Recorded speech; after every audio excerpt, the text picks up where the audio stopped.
ranchereau retraité, Reed Callahan, vivait seul depuis des années dans les collines enneigées de Silver Butte, au Colorado, lorsque 5 veuves apaches, exténuées et cherchant refuge, arrivèrent devant sa cabane à la fin de novembre 1882.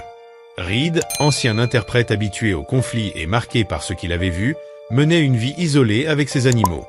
Ce soir-là, alors qu'il fendait du bois pour affronter l'hiver, il entendit des pas prudents et découvrit 5 femmes au bord du clairière, mal vêtues et visiblement éprouvées par un long trajet dans le froid.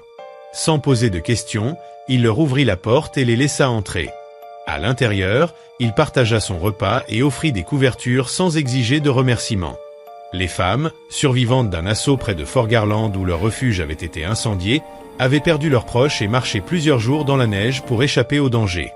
Peu à peu, elles retrouvèrent un semblant de calme. Certaines réparèrent des outils, d'autres aidèrent aux tâches du ranch, montrant qu'elles ne cherchaient pas la charité, seulement un lieu sûr pour se rétablir. Reed, méfiant par nature, resta éveillé la première nuit pour s'assurer que personne ne les suivait, mais il comprit rapidement qu'il ne craignait pas ces femmes. Il se sentait plutôt responsable de leur sécurité. Les jours suivants, malgré la neige lourde et le froid, un rythme simple s'installa entre eux, et Reed réalisa qu'après tant d'années de solitude, la présence des veuves apaches ne l'inquiétait pas, au contraire, il avait l'impression de retrouver enfin une place auprès d'autres êtres humains. Dans la cabane isolée, les femmes se déplaçaient en silence pendant que Reed maintenait le feu allumé. Sayin observait tout avec attention, vérifiant l'air froid qui entrait par la fenêtre. Elles venaient d'un refuge détruit et personne ne viendrait les chercher avant le dégel. Quand Reed leur montra un vieux plan du vallon, Sayin avoua que Tala, la plus jeune, était blessée depuis plus longtemps qu'elle ne l'avait dit et qu'elle ne pouvait plus continuer la route. Reed accepta de les héberger et de fournir un onguent pour soigner la blessure, et les femmes se mirent à l'aider dans les tâches quotidiennes. Recoudre un manteau, nettoyer la cabane, couper du bois, préparer la nourriture. Malgré la fatigue et le froid, une atmosphère calme s'installa, faite de respect et de prudence. Au fil des jours, Sayin et Reed apprirent à se faire confiance sans rien se demander l'un à l'autre, chacun observant comment l'autre vivait dans ces terres où la sécurité dépendait surtout de ceux qui vous entouraient. Elle lui racontait comment leur refuge avait été attaqué par des hommes ivres cherchant des voleurs inexistants, les privant de leurs maigres provisions et les laissant fuir dans la neige. Reed comprit alors pourquoi elles restaient groupées, pourquoi elles craignaient l'extérieur, et pourquoi chaque geste avait pour elles la valeur d'un choix. À mesure que la neige fondait lentement et que les journées rallongeaient, un rythme paisible apparut. Réparer, cuisiner, tendre des pièges, partager la chaleur du feu. Rien n'était dit clairement, mais quelque chose grandissait entre Sayin et Reed, une confiance réelle, prudente, née de la survie et du respect. Et même si la route restait incertaine, la cabane n'était plus seulement un abri. Elle devenait un endroit où chacun retrouvait peu à peu une place et un peu d'espoir. En revenant en début d'après-midi, Reed trouva la cabane différente. La fumée montait encore dans le ciel, la porte du cabanon avait été réparée, la pile de bois soigneusement rangée. Pourtant, quelque chose dans l'air, dans ce silence inhabituel, l'avertit que quelque chose s'était passé. Il descendit de cheval et inspecta la cour du regard. C'est alors que la porte s'ouvrit. Pia se tenait dans l'embrasure, les bras croisés. « Nous avons eu une visite, dit-elle. » Reed sentit sa mâchoire se tendre. « Qui » ? Un homme blanc. La trentaine. Il portait une étoile de shérif, mais n'avait pas de cheval. Il disait venir du village. Il affirmait chercher 2 mules volées. Reed entra dans la cabane. Les autres femmes étaient assises, calmes pour la plupart, sauf Tala, les yeux rougis comme si elle avait pleuré. Sayin, près de la fenêtre, expliqua. Il n'est pas venu pour des mules. Il nous a vus parmi les arbres et a commencé à poser des questions. D'où nous venions, si nous avions des papiers. Il voulait savoir pourquoi nous étions ici et sous l'autorité de qui. Reed hocha la tête, silencieux. Il sortit un instant sur le porche, scrutant les arbres. Rien ne bougeait. Le vent avait effacé les traces, mais l'inquiétude restait. Il passa l'après-midi à fendre du bois, surveillant la colline. Avant la tombée de la nuit, Sayin s'approcha. « Nous devrions partir, dit-elle. » S'il comptait revenir avec des hommes, répondit Reed, il ne serait pas venu seul la première fois. Elle soupira. « Tu crois que nous sommes en sécurité ici ? Plus qu'ailleurs. » Elle resta silencieuse un moment, puis parla de Tala, qui avait réagi avec une peur visible lorsque l'homme lui avait simplement demandé son nom. Reed hocha la tête, conscient des blessures que chacune portait encore. Cette nuit-là, le feu brûla plus longtemps. Reed resta éveillé près de la porte. Pia aiguisait un couteau, Sayin veillait près de la fenêtre. Nul ne le disait à voix haute, mais tous le ressentaient, il n'était plus invisible. Le lendemain, Reed emmena Tala au cabanon pour lui montrer comment renforcer les verrous, poser des pièges et lire les signes dans la neige. Elle parlait peu, mais ses mains ne tremblaient plus. Lorsqu'ils revinrent, Tala offrit un léger signe de tête à Sayin, une confiance nouvelle.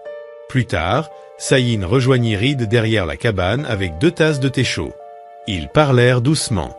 Elle avoua avoir eu tort de penser qu'elle serait un poids. Il répondit qu'elle ne l'était pas. Un geste timide, un regard appuyé. Ils se rapprochèrent et partagèrent un baiser, plus assuré que le premier. Rien d'ostentatoire, juste une promesse silencieuse. Elle resta contre lui, épaule contre son bras, les deux observant le bois en silence. Les jours suivants, la neige tomba encore plus fort, ensevelissant presque la cabane. Ils durent rationner le bois et faire fondre la neige pour boire. Les femmes travaillaient sans relâche. Peya construisait un séchoir pour les bottes, Kala préparait des infusions, Nali réparait le toit, Tala retrouvait peu à peu sa force. Sayin et Reed partageaient désormais un rythme commun, sans mots inutiles. Couper du bois ensemble, se couvrir mutuellement du froid, se rapprocher un peu plus chaque soir autour du feu. Au 4e jour de tempête, Nali posa la question que toutes craignaient. Que arrivera-t-il au printemps? Elles évoquèrent l'homme de Wolfollow, la loi, leurs conditions de veuve apache vivant chez un homme blanc. Reed, calme, répondit qu'il avait des registres et pourrait déclarer les 5 comme aides-employés sur son ranch. Légalement, cela suffirait. Les femmes échangèrent des regards. Pour la première fois depuis longtemps, un éclat de rire traversa la pièce. Les jours passèrent et Reed et Sayin se rapprochèrent davantage, non par urgence, mais par confiance. Une intimité discrète se construisit, faite de gestes tendres, de silences partagés et de soutien mutuel, rien que le feu et la chaleur d'un foyer naissant. Leur lien n'avait rien de secret, la cabane entière le percevait, et personne ne s'y opposait. La tempête cessa enfin. À la première matinée claire, ils sortirent dégager les chemins. C'est Sayin qui remarqua les traces, des pas frais près de la clôture nord. Quelqu'un avait observé la cabane sans s'approcher. Peut-être le même homme. Peut-être pire. Reed proposa alors à chacune de partir s'il le souhaitait, de les escorter jusqu'à Fort Kavanaugh. Mais aucune ne voulut partir. Certaines n'avaient plus de tribu, d'autres refusaient de subir encore la séparation. Tala, la première, se plaça près de Reed et prit sa main. Sayin confirma qu'elle resterait aussi. Les autres suivirent par leur simple silence. Cette nuit-là, ils se préparèrent. Fenêtres vérifiées, armes prêtes, feu protégé. Pas de panique, seulement la certitude qu'il fallait être prêt. Reed réfléchit longuement, pesant le poids de cette responsabilité nouvelle. Sayin s'approcha, posa une main rassurante sur sa cuisse et murmura. « Tu n'as pas demandé tout cela, mais tu n'as pas fui non plus. » Il plongea son regard dans le sien. Elle n'était plus l'ombre effacée qu'elle avait été en arrivant. Elle semblait désormais solide, ancrée, transformée par la survie et la sécurité retrouvée. Elle l'embrassa, doucement, avec certitude. « Nous restons, dit-elle. Et s'ils viennent, nous tiendrons. » Reed posa son front contre le sien. Aucun remerciement n'était nécessaire. Dehors, la neige retombait, mais à l'intérieur, il n'était plus seul, il formait un foyer. Et lorsque la neige s'arrêta enfin, à la mi-janvier, quelque chose avait changé. Ils ne luttaient plus simplement contre l'hiver. Ils avançaient ensemble vers le printemps, prêts à défendre ce qui était maintenant à eux. Reed et Sayin avaient appris à se rapprocher naturellement. Elle dormait désormais dans sa chambre, et même si sa robe restait déchirée comme au premier jour, elle choisissait de la garder ainsi, parce qu'elle savait qu'il la voyait telle qu'elle était, sans jamais la diminuer. Ils partageaient une tendresse discrète, faite de gestes simples. Il lui réchauffait les mains, elle se serrait contre lui lorsqu'ils étaient seuls, leurs genoux se frôlaient autour de la table, et leur complicité parlait d'elle-même sans qu'il prononce le mot « amour ». Un soir, alors qu'elle reposait la tête sur son torse près du feu, Sayin évoqua la question que toutes se posaient. Quand l'algacil reviendra au printemps, que devrons-nous répondre? Reed répondit que tout dépendrait de la question, mais elle affirma qu'on leur demanderait si elles appartenaient à cet endroit. Après un long silence, il déclara qu'elles étaient chez elle. Le lendemain, il sortit un vieux registre du comté et inscrivit, un par un, les noms de chacune comme résidente permanente, membre d'une même maison sous sa protection légale. non pour les posséder, mais pour leur offrir sécurité et reconnaissance. Quand il rapporta les documents officiels, scellés et approuvés, aucune ne fit ses bagages, elle formait un foyer. Les jours suivants, la vie s'installa doucement. La cabana changea par de petits gestes. Tala accrocha un mobile d'os, Kaya fit sécher des herbes, Noli décorait les murs, Peya répara le porche, Saïn planta du maïs et Reed retrouva peu à peu un sourire sincère. Sans qu'on le remarque au début, ils étaient devenus une famille. Au village, certains parlèrent des 5 veuves Apaches recueillies par Reed Callahan, mais les rumeurs s'éteignirent quand les registres confirmèrent que tout était légal et respectueux. Un après-midi, Reed rejoignit Saïn derrière la cabana alors qu'elle rinçait du linge. Après quelques mots, il lui demanda de l'épouser. Elle voulut savoir si c'était par obligation ou par peur du regard des autres, mais il répondit que non. Il voulait l'épouser parce qu'elle était la personne la plus forte qu'il ait jamais connue, parce qu'elle était la première chose à laquelle il pensait en ouvrant les yeux, parce qu'il désirait se foyer avec elle, même 10 hivers plus tard. Saïn accepta, précisant qu'elle ne porterait pas de blanc, et ils se marièrent 2 jours plus tard sous le grand sapin, entourés des autres femmes. Chacune participa, Pia à ses côtés, Ka tenant sa tresse, Tala déposant des fleurs. Reed prononça simplement « Tu restes avec moi, et je reste avec toi ». Saïn répondit « Alors nous restons ». Le mariage fut paisible, sincère. Le soir, assis sur le porche avec Saïn dans ses bras, Reed sentit sa main posée sur son ventre. Elle lui annonça calmement qu'ils accueilleraient un enfant dans quelques mois. Il eut un instant de crainte, mais elle le rassura. Il n'avait pas besoin que les autres comprennent. Le champ de maïs commençait à pousser, la cabana était devenue un vrai foyer, et 2 êtres qui avaient tout perdu avaient finalement trouvé ce qui importait le plus. Ils restèrent là, ensemble. C'était cela, l'amour. C'était leur fin et leur commencement. C'était leur maison. Les jours suivants prirent un rythme calme, presque cérémoniel. Le printemps avançait lentement dans la vallée. Les flaques de neige disparaissaient, les arbres gonflaient de bourgeons, et l'air du matin sentait la résine fraîche. Dans la cabana, chacune trouvait sa place naturellement. Saïn passait plus de temps à l'extérieur, surveillant les pousses de maïs avec une attention nouvelle, une main posée parfois sur son ventre comme si elle vérifiait que le monde restait stable autour d'elle. Reed l'observait souvent en silence, sans vouloir troubler sa concentration.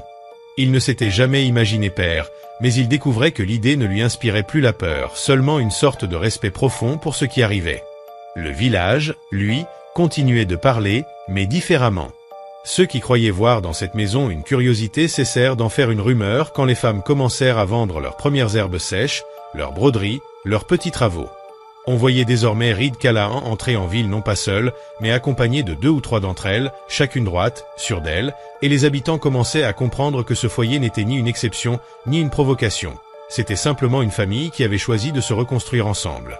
Un soir, alors que le soleil disparaissait derrière les collines, la cabana résonna d'un son inhabituel. Le rire franc et clair de Noli, si inattendu que toutes s'arrêtèrent pour l'écouter.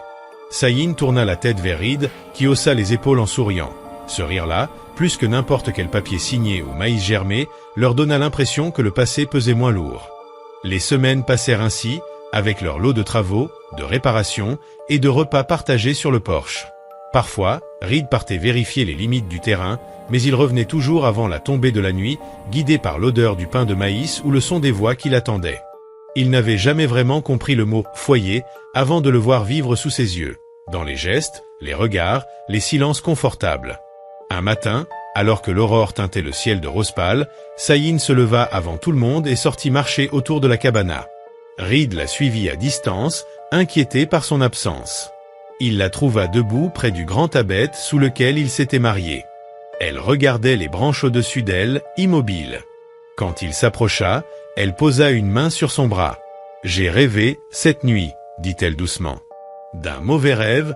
demanda-t-il. Elle secoua la tête. « Non, d'un bon. J'ai rêvé que cet arbre serait encore là quand notre enfant apprendra à marcher. Qu'il l'ombre protégerait, comme il nous a protégés. » Reed leva les yeux vers les branches solides qui bruissaient doucement dans le vent du matin. « Alors il restera, » répondit-il simplement. Ils se tinrent un moment en silence, écoutant le murmure de la forêt. Aucun d'eux ne savait ce que l'avenir apporterait. Peut-être encore des hivers difficiles, peut-être des visites inattendues, peut-être des départs ou des arrivées. Mais ce jour-là, Avec le printemps déjà bien ancré dans la terre, ils sentirent que la vie qu'ils avaient choisie tenait debout. Et parfois, cela suffisait. Avec l'arrivée progressive du printemps, la vallée se transforma lentement en un tapis de couleurs.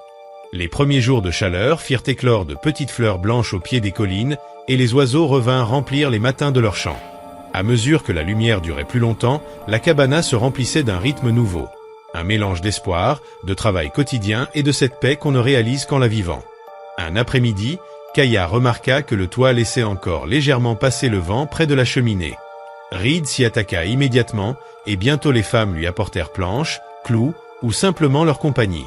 Ce qui aurait été autrefois une corvée solitaire devint une activité partagée. Même Tala, d'habitude silencieuse, fit rire tout le monde en comparant l'équilibre de Reed sur l'échelle à celui d'un ours maladroit. Le rire collectif s'éleva et se perdit dans la forêt, léger comme un drapeau. Plus tard, alors qu'il descendait de l'échelle, Reed s'arrêta un instant pour regarder autour de lui. Même fatigué, même couvert de poussière, il sentait quelque chose qu'il n'avait jamais éprouvé auparavant. Il appartenait à cet endroit comme l'arbre derrière la cabana, comme le ruisseau qui coulait toujours au même rythme. Il n'avait plus besoin de se demander s'il était à sa place. Il l'était. Le soir venu, Saïn prépara un ragoût simple mais parfumé. Les autres l'aidèrent, Peya coupait les légumes, Ka entretenait le feu, Noli ramenait de l'eau fraîche. On aurait dit une chorégraphie silencieuse où chacune savait exactement ce qu'elle devait faire sans qu'aucune parole ne soit nécessaire. Reed regardait cette scène avec admiration. Cette maison, qui autrefois semblait trop grande pour un seul homme, paraissait maintenant juste assez vaste pour contenir leur vie rassemblée. Après le repas, alors que le crépuscule assombrissait peu à peu la pièce, Pia sortit une petite boîte qu'elle avait gardée cachée. À l'intérieur, quelques perles d'os et de verre, et un fil solide. Elle s'installa à côté de Saïn. « Pour l'enfant », dit-elle simplement. Saïn posa une main sur sa bouche, émue, puis sur son ventre. « Ce n'est pas encore le moment », murmura-t-elle. « Justement », répondit Pia avec douceur. « On commence tôt, pour qu'il sache qu'on l'attend. » Ka, assise près du feu, hocha la tête. Dans notre tradition, préparer quelque chose de ses mains, c'est inviter la bonne fortune. Reed sentit un serrement dans la poitrine, pas de peur, mais de gratitude. Il n'avait jamais pensé qu'un jour, d'autres mains que les siennes préparaient un avenir pour son enfant. Il se rapprocha et s'assit au sol, à côté d'elle. Aucune parole n'était nécessaire. Il leur laissait la place, et elle la prenait avec un respect tranquille. Plus tard dans la nuit, alors que les autres dormaient, Reed sortit sur le porche. Le ciel était clair, constellé d'étoiles. Il reconnut la silhouette de Saïn qui s'approchait silencieusement, une couverture sur les épaules. Elle s'assit à côté de lui, le laissant respirer dans ce calme qu'il abordait encore avec délicatesse. « Tu réfléchis trop », dit-elle avec un sourire à moitié visible. « Peut-être, admit-il. Je me demande seulement si je pourrais être à la hauteur. » Saïn posa sa tête contre son épaule. « Tu le es déjà. Pas parce que tu sais tout, mais parce que tu restes. Parce que tu ne fuis pas. » Reed la regarda. Elle parlait doucement, mais sa voix avait la force d'un serment. « Et si les choses deviennent difficiles ?» demanda-t-il. Elle haussa les épaules, sereine. « Alors nous ferons comme toujours, on se tient ensemble. » Ils restèrent dehors un moment, écoutant les bruits nocturnes de la forêt, le vent léger, le craquement des branches. Dans ce silence paisible, Reed comprit enfin ce que Saïn avait voulu dire le jour de leur mariage. Rester n'était pas un immobilisme, mais un choix, renouvelé chaque matin.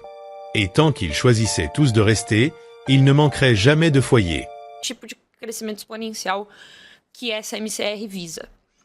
Ela visa ficar contida dentro da nossa realidade. Beleza. Isso, exato. Na real, é como se fosse um vírus, só que eles estão espalhando de um jeito para que fique preso aqui e não chegue neles lá. A ideia é, tipo, espalhar... Isso, exatamente. Eles são a Aedes aegypti, carregando a dengue, e vai querer picar todo mundo que tá aqui. E o problema é que quem é picado passa a dengue tossindo. Não passa só com a picada do mosquito, mas eles estão vindo de mosquito trazer, é meio que isso. Então, como eles separaram as cápsulas, o que faz a contaminação acontecer são as cápsulas. Mas se alguém contaminado entrar, também passa pra gente. E aí, esse é um grande problema.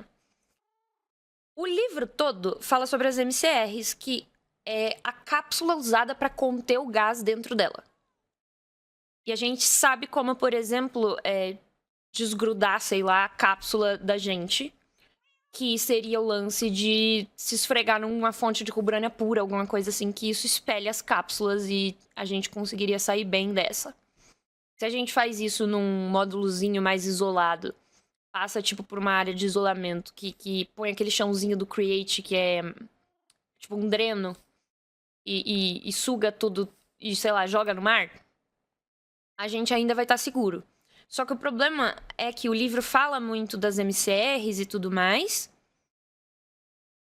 mas a gente não tem informação suficiente sobre o gás. E aqui fala, para mais informações sobre o gás, busque os documentos de relatório técnico, mecanismos de síntese.